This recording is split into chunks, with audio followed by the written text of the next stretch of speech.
El tejido empresarial aragonés se muestra optimista en cuanto a perspectivas de contratación a medio plazo. El 61,2% tiene previsto aumentar recursos para ello en los próximos meses y tan solo el 4,8% de ellas contemplan el despido. Son las principales conclusiones del sondeo Educa 2020 de COE Aragón y Fundación AXA, que ha encuestado a más de 2.000 compañías españolas y a casi 160 aragonesas para analizar las necesidades laborales de las empresas.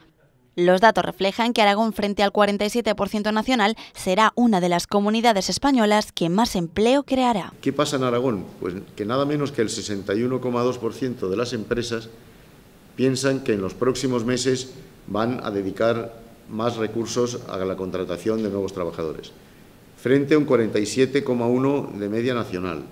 En general, las empresas españolas se muestran optimistas con respecto al futuro, se muestran bastante optimistas. A pesar del entorno favorable de contratación, el estudio muestra asimismo preocupación por el desfase entre la formación de sus candidatos y las necesidades empresariales. El 73% confiesa tener dificultades para encontrar a jóvenes adecuadamente formados para el puesto requerido.